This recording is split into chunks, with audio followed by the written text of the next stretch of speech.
and I asked this of both of you. Steve is our chief economist, and Rachel, I mentioned that degree in international finance. So educate us all on this. If you're thinking about the consequences of this unlimited borrowing, why is it that we can't, with the world's reserve currency, printing debt in our own currency, why can't we just keep doing this forever? Yeah, well, go for it, Steve, and I can jump Well, in right after. yeah, I mean, in the case of all financial crises, everything is fine until suddenly it isn't. And yeah, I mean, it's true. We have the world reserve currency. And so, a lot of, international oil markets are traded in dollars. I mean, there's a lot of international transactions. Other countries, they want to, the central banks of other countries, they want to hold dollar reserves. So there's a big demand for US dollars and US dollar denominated assets, specifically government securities. But to say that there's a big demand for it does not mean that it's unlimited. And at some point in the future, if you want people to keep buying government securities, you're going to have to offer a higher interest rate in order for them to do so.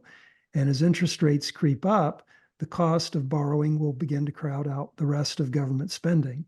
And so it becomes more and more difficult to sustain over time.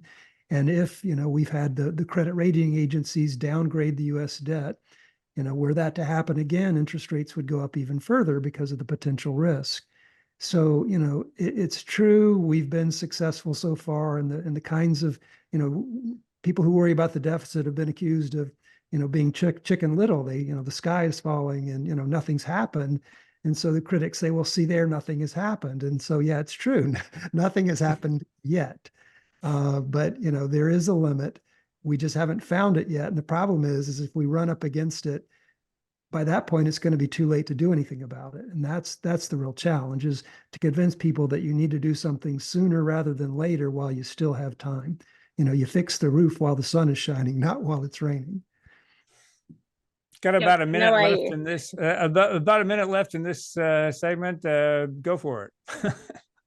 No, I think that you hit it. I think that there are, today in today's day and age too, just the global, the geopolitical implications too, of financing our government activities. We're looking at a situation right now where China, for example, holds about 12% of our debt. And the more that our debt is held abroad, the larger the share of our national income and growth that's accruing to others living in other countries and not to American households. And so I think that certainly as we see rising interest costs associated with increased debt, rising interest payments to foreign bondholders of our debt, that is only going to decrease our national income and could have a larger ripple effect across our economy. So certainly, macroeconomic, geopolitical considerations to take into account as well. So you both ruined my day by making me realize that there's no free lunch here. But anyway. No such thing ever as a free lunch, Bob. Thank you for that. I just thought we could get people to finance our debt forever.